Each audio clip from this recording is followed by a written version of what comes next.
welcome to our panel. Let's start with an overall question, and Monica, I would like to start with you. So we talk about different business models. So if you would have to invest your own capital today in one part of the sports tech ecosystem, being it performance AI, being it fan engagement, being it infrastructure tech or platform models, where would you put it and why?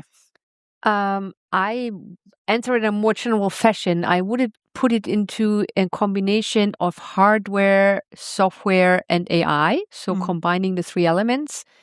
And ideally in a world where we have some experiential character. So like physical touch points, can be in a stadium, can be wherever. But I think this is, for me, the most future-proof segment of sports tech, as the big cow in the room is always the AI. And if you have just software and AI, you don't know how things will develop. And so to have this hardware part, and hardware can also be a physical location, makes the business model future-proof. More resilient, yeah. Yes. Gentlemen, care to comment? Yes? I mean, as you said, as development are so quickly and everything changes so quickly, I would be cautious in investing in single tools or AI tools, and no like standalone processes. I think I would always look into like platform models that are based around AI, and that will definitely enable also on the B2B side, but also on the B2C side, like long-term and also personalized development. Yeah, that makes sense. Anyone wants to add to that? I mean, just to comment also what you said, in the last couple of weeks, we all were able to watch what happened to software companies at the public markets, companies that for many years were used to gain more shareholder value and rising stock prices, companies like Salesforce, SAP. And in the last 10 years, there was not such an appetite to invest in companies that actually produce hardware. And there's one, very good. So we have seen now from a transaction advisory point of view that hardware suddenly, plus software, plus data, what you said, is really a differentiating factor, because the pure software, which used to be very expensive to develop. No? You put 20 developers together for 2 years, you get a wonderful software system, which is basically now went down to zero because software development cost is not so expensive anymore, and there are no entries to bury. But to develop a device like Alex presented, to connect it to data, to connect it also to other software systems, no? Like video, etc., and then to become the system of action, not only the system of record where you take out data, no, like an SAP, but you actually apply the AI on top of your ecosystem. That is something that cannot be easily replaced by OpenAI or Claude or any other tool that's out there. Maybe in 10, 20 years, we talk about a different thing. But for us, it's very hard to imagine. So I think here, and congratulations, Alex, to what you've built, because I think also in the beginning, it was probably not so easy to introduce. And it's very impressive to see how you made this journey to the US, where there is much more motivation to look at innovations, technology, and data, and then do the return to Germany to build your business here. And you also built another business in the industrial space, which you didn't talk about. But it shows a very nice journey. And we want to just encourage also all the founders that are here that hardware and offline businesses can be super attractive if you connect them in the ecosystem of software and data. Thanks, Stefan. Absolutely agree. And now, talking about the attractiveness of those investments, Peter, maybe from your perspective as an investor, what actually makes a sports tech company investable today? Now, has AI shifted that perspective in the last couple of 1-2 years? I would say the investability, and Monica mentioned it on her slides before, the investability probably is the same. People look for the same things, at least the investors do, the financial investors do. We look for margins that are good, recurring revenues we've heard before, predictability of earnings, defensive business models. a growth story. So we typically look for the same things. We obviously analyze KPIs more, but I think one of the things that makes them investable more and more now, and the way that we look at things, is ownership. We always talk about data, and one of the things that people always say is when we talk to management teams and they tell us we analyze data. And that always sounds, at least 5 years ago, that sounded really great. We analyze data, superb. But now it's more who controls the data, who owns the data. And that's why I think we're seeing, a lot of investment in the sports tech space, but also seeing things like investments in leagues, investments in ownership rights. One of the investments we did, and thanks Björn for joining, was in a football player agency. I mean, to take Stefan's point, totally non-digital. But what you see in the sports space is emotions. And combining capital with emotions, I think, is one of the most powerful things. It certainly is a huge, if you see what's happening in the US, and typically that will happen over here soon, so much money is flowing into this space. A lot of fan engagement, emotions, fan, there is where the money is going, right? Absolutely. Yeah, very good. Then maybe, Paul, to go over to you, many sports companies have great products, right? But they struggle then to translate that performance into innovation and the adoption, especially adoption of innovation. So what is your take on that, on the adoption part of the business? I mean, we work closely with many athletes from all different sports, and we also see it ourselves. So look at the watch or at the Whoop or whatever you have. So it's easy to collect a lot of data today, but it's really hard to really understand what the data means. So getting the bigger picture of it is almost impossible for an individual, maybe for some clubs, but even there, it's also quite rudimentary, I would say. And I think it's so important now to, in the end, to find the right tools, to find the right platforms that help us understand this and help in the end, not only for me as a private personal user, but also for the teams and so on, to really understand and totally change the system, how they work with the athletes and how they work also, I think, with the people around it. So I think that's where it's decided whether it works or it doesn't. No, absolutely agree. And if we move then forward, right? So you have created a successful business, business has scaled. Now, if you guys think a bit more towards exit preparation, probably that's a question to the two guys here that have lived through that.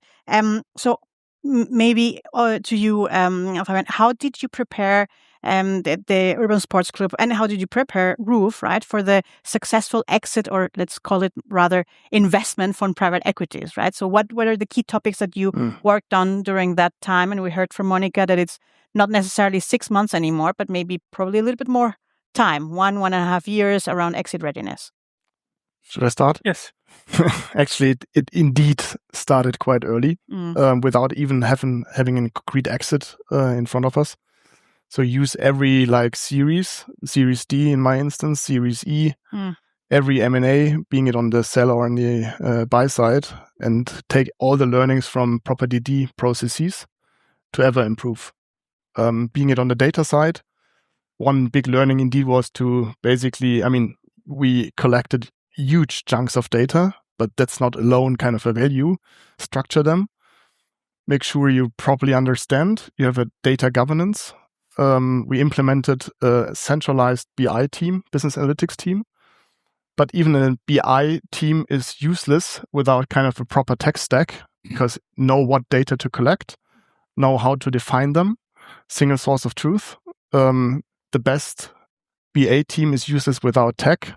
The best FP&A team is useless without a proper BA team, and then engage into business partnering and drive the business in the go-to-market. Just really looking at the value drivers of the business and understanding the data, yes, and really reading what is helpful for the business. Data governance, yes, and on top, data intelligence. Both services that OMMAX offers, by the way. And how did we basically, maybe one last point, and then I hand over. How did we start with AI use cases? we used AI based on our data, and this was like a garbage in, garbage out exercise. Hence, we flipped the coin and used AI to identify kind of the loopholes in our data structure. So the best AI wasn't really workable because there was garbage in. So what garbage we shipped in, we had to restructure and to improve with the help of our data governance team. Oh, very interesting. And what about you on the roof side of the business? For sure, less data. I can tell you already. More people, right? More people. Let's be very honest, football agents, they have quite a bad reputation all over the planet. So we needed some serious people around, and that's why we're so happy with the company.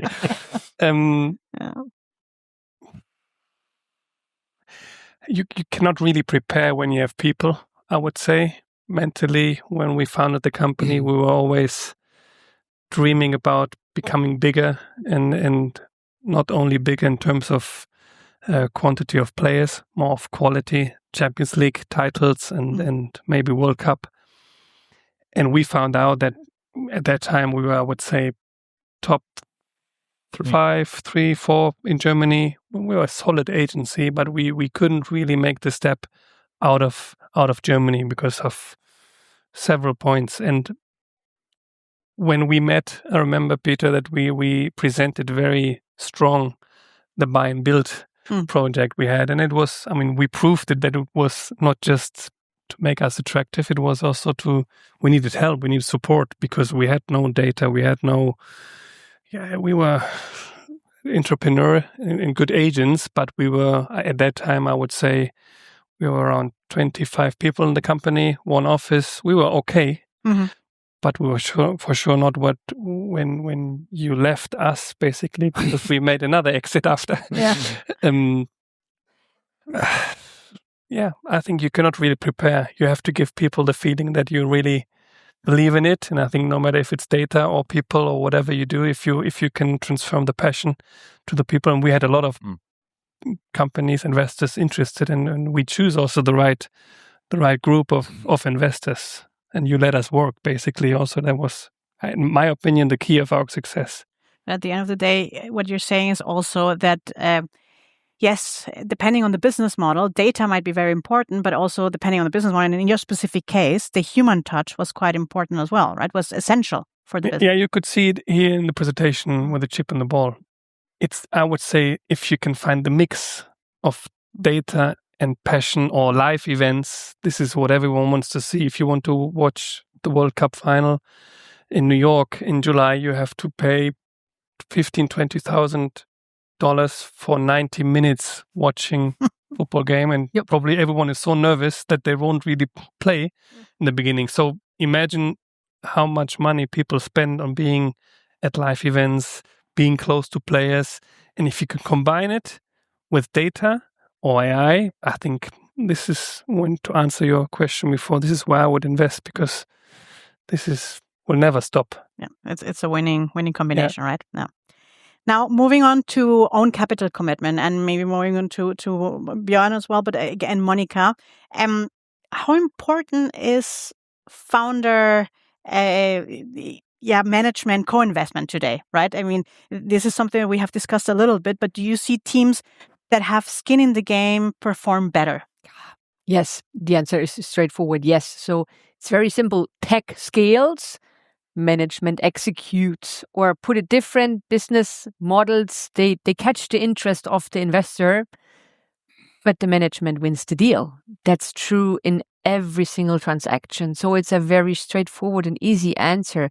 Without management involved and also putting skin in the game, there's no chance to win any transaction, to sell any business out there anymore. And why is it like that? Because, you don't know how things develop in a general economic environment. You want at least management to be firmly convinced that they can scale this business model, and ideally they invest onto this business model. If we have the situation with founders that they get tens or hundreds of millions out of the transaction, I would also question the founder, is there any better opportunity to invest your money as your own company? So the answer should always be yes. So the more significantly the management is reinvesting, investing in the company, the higher the value, and also the more likely transaction is. And I think, Peter, you can also confirm that. I know that you can confirm, but this is true for every single transaction. And what is different from maybe 5 years ago, strategic investor also wants to see that. So that's very interesting. Yes, they want to see the same commitment. Peter, do you want to add to that? So you're nodding. Yeah, I'll just try to be a little bit provocative. Yeah, please go ahead. I would say there's no direct correlation between a successful deal and how much skin in the game there is. I've experienced deals where people have put a lot of money into the deal and it was a bad deal. For whatever reason, structurally the market changed, something happened which made it a bad deal. And I've seen other deals where people put very little money in and worked harder than ever and tried as hard as they could. But that was just a sort of side point. I do think there is a big relevance, and the more you align your interests between the financial investor and the management team, obviously the management team, as we heard before, they execute, and you want them to execute. You don't want them to do vanity growth projects, things that are, they sound great, but they don't bring a return. So you really need to align the interests. And if you get those aligned, the skin in the game is really important because it makes it financially, it's life-changing for management. Yeah, absolutely. Absolutely. Now, going back to the exit readiness lens, and maybe to Stefan and Monica here, maybe you can start with you, Stefan. What signals tell you that a sports tech company is ready to transition from founder-led, right, to a more institutional ownership? Yeah, that's a good question. And there are many founders here in the room. So, of course, to be, let's say, good light, be very attractive for private equity. Of course, it's a combination of many factors, a highly differentiated product on a scalable data tech environment. But usually the founders are always the best sellers of the business. They have the passion for the business. And for a business to reach the next level of maturity, it is the transition from the founders to the next generation of leaders in a business. The transition to the next generation of leaders in your business. So that is where 9 out of 10 companies don't succeed because they choose wrong people. And it's very difficult to find the right people. It takes a lot of, let's say, good knowledge about people, but also to decide very fast when you identify that's not the right people and go for the next one. So from our perspective, the value of a business really accelerates, like saying all the other things, but it's really when you are able to build the next generation of management that is able to repeat the predictability and the repeatability of your revenue model. And that's related to pipeline building. How can I fill the pipe? That's related to conversion strength. That's independent of the founders, and to drive great growth economics across several regions, etc. That's a big challenge. And if you succeed there, then it's very attractive for investors because they see, okay, there is no big founder dependency here, and I can scale this to other regions. I can scale this across other client segments, other product segments, etc. That would be my view to this. Monica, anything to add? Yes, I think a bit. Yes. So I would say it's 5 things for me. It's very easy. The availability of data. You will be astonished how many 100 million revenues company don't have data that we can use for a sell-side process. It's recurring revenues. Don't sell if you don't have that. It's scalability. You must have proven that you can scale. Higher gross margin, lower cost. You need to be able to prove that. I would fully agree with you. Management is my number 4. Independence from founder. A second level management show that it works without the founders. And 5 is growth levers. Tangible. And a lot of people put a lot of options out there, but I want to see proof of this potential growth, and also KPI driven. So those are my top 5. And then last but not least, what everybody always forgets, you can be as exit ready as you want to be. If the market is not there, you should not exit. So look at the market. Is it the right time, wrong time? And then think about your exit plans. Absolutely. Good. Thanks. Fabian, moving over to you on operational excellence, right? We have talked about growth and everything, but what happens inside the company, right? So at which point does data and really AI move from being just a product feature to really being transformative for a business model? What have you seen? Like similar to what I said before, I guess, quite early on. Yeah. I think you can't afford to basically make your thoughts around which data to collect at the very beginning, because exactly in such an exit situation, you have the perfect pitch book, you have the shiny charts, you show like churn, logo churn, but not member churn in my instance. So there will be a situation or when the investors in the DD ask for more data, other data, and you have to be prepared for that as well. And in your specific business model, what are the, let's say, top KPIs that you're looking at that are really moving the needle in terms of? Well, basically thinking of, I mean, we flipped the whole P&L, like every contribution margin from the very top to the very bottom using driver trees. Basically revenue, price times volume, in my instance, like how many members, what do they pay per membership, to like gross margin. So what's the check-in, number of check-ins per time period? What's the cost per check-in?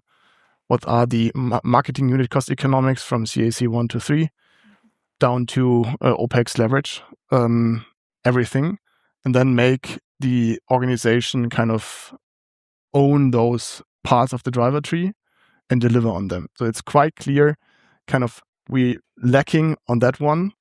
Okay, who's taking care of this? Who's responsible? Nobody's raising their hand. You have a problem. So it's not about just collecting the data, having it there, but actually having responsible people. Responsible people, own them, and let them understand them. Thanks. And we have heard a lot about the SaaSpocalypse and everything. So maybe going back to the point that you made at the beginning, Stefan, right? From your work with portfolio companies and with private equities directly, what differentiates sports businesses that may able to defend and expand enterprise value in this AI hype and this SaaSpocalypse type in period in time? It's a good topic because now every company that comes to the market has a huge AI story. And they're very creative. I don't know if the management teams are creative or the bankers are very creative, but there's 80% about AI. So what really convinces investors if this AI fantasy translates into real P&L impact.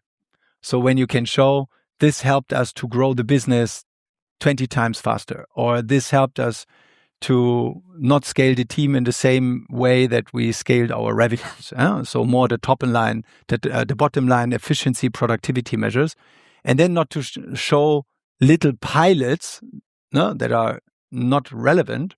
The other CEO I was talking to the other day, he said, it's a big company, healthcare company. He said, we have more pilots in the Lufthansa, but they never translate into the P&L.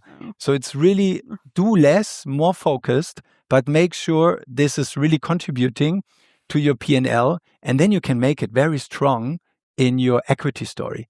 If it's not the case, better don't do this too much, because today in the transaction space, you have a lot of educated consultants that run due diligences. And if you're creating a lot of fantasy and suddenly this horse falls together because there is no AI or super great automation, the buy side will notify, and then your valuation fantasy is going down. So it's really like be bold, be humble, and make sure you invest more time in the execution of AI than in creating so much stories. And be focused, right? I think this is the point that you're mentioning, because we see a lot of stories, but the day has only 24 hours, right? And then the time of management is also limited. So you need really focus to be able to execute successfully. Yeah, very good. I want to add one point, because this is more or less a mix out of you. Yeah. In the end, you have to build trust. And if you're creating a story, and remember, Peter, we always said we need help, we need support, we need more structure. We could scale. We were obsessed by our margin. We knew we had a good margin. We knew we could scale it, but we needed help. And this is, I think, when you said, wow, these agents now, I'm not so sure. You felt we were into it. In to your point, you're right. If you need the right people in the right place, and if we're building a story, what if, and then we could do maybe this and that. There is no maybe in our world. Let's be honest. You invest in people. They have to, whatever data you have, you still have someone to explain it at least to you and then scale it. Thanks. No.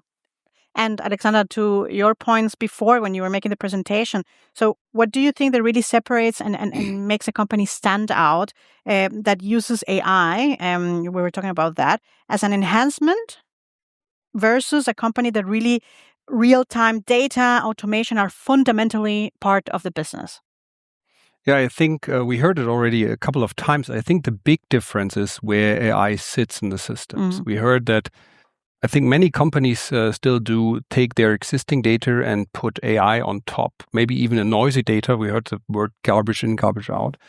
Then what you have is maybe a nicer dashboard or maybe some smarter insights, right? But it's just like, let's say, a report on top. But what really makes is really a difference, a game changer, in my opinion, is three things. And the first one is we heard it about the proprietary data, more data, maybe additional data that you own, right? In the case of sports, it must be reliable data. It must be, the data that is relevant. It must be under certain, maybe in our case, for instance, for the ball, but also in the practice, under match conditions, it must be, reliable data, because that is important when you AI makes decision or reports on it. The second thing is, if you are able that the AI is part or embedded in the workflow of the users. So in our case, we have seen it can be in the workflow of the referees, can be in the workflow of the coaches.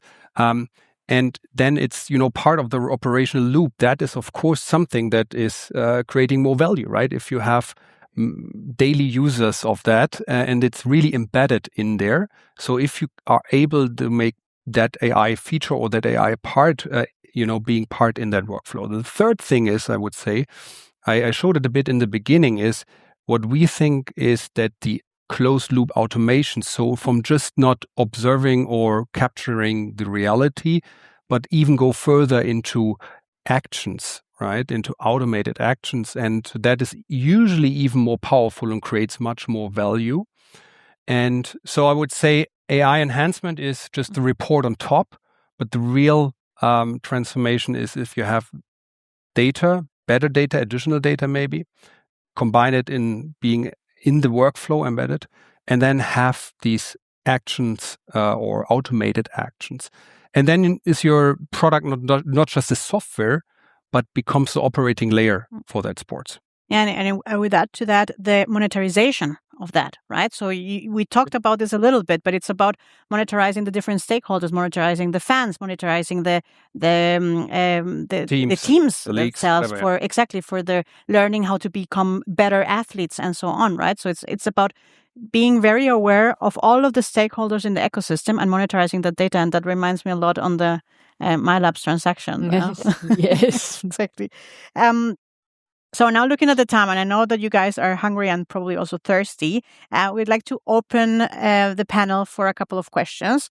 We do have already one question that reached out to us from Helena Capital. And I think this is more towards you, Monica, right? How is the buyer's market for sports AI firms in Europe? And we discussed it a little bit. You discussed this in your presentation, but in Europe compared to the US right now, and do you see a shift in the M&A outlook for this year? So what we see, the market in the US and the market in Europe, they are different. And I think this is a statement. The market in the US is a step ahead. There are other types of buyers. We have other leagues. We also heard it's more open to tech and more open to a lot of topics that are just not of relevance in Europe. But you also have learned in different sectors, like US is always a step ahead, and then it comes to Europe. And what we see from discussions that we have is a whole lot of US investor interest in businesses in sports tech in Europe, which is completely new. And they proactively reach out to us, and they have parts of their funds dedicated to investments, huge parts of their funds dedicated to investments in Europe. So that brings up the question, are there interesting target companies in Europe? And I think that's the more difficult question, because we have a lot of companies that are still in the scale-up phase. It's just developing. And we have a lot of companies probably in fitness lifestyle, but not in the typical sports tech infrastructure space. But I'm selling a company at the moment. I'm having a pitch next week. So if you ask me, will 2026 be different? I would say yes, we see a strong momentum. This was also the reason why we are organizing this event tonight, because we see this movement. And it will take a bit of a while, 2-3 years, but I think then we will have similar levels. And we have URA with billions of valuations. So you saw the slide before. So it's happening. Very good. Thanks, Monica. And with that, any questions from the audience? We do have a couple of mics around. Everybody ready for drinks and dinner? We will have time to network, obviously, also in the restaurant back there. I think there was one question, no? Yeah? No? Sorry. Okay, good. With that, thank you very much to our panelists for taking the time. A very successful event. Thank you, and have fun. And please approach our panelists for Q&A. Thanks.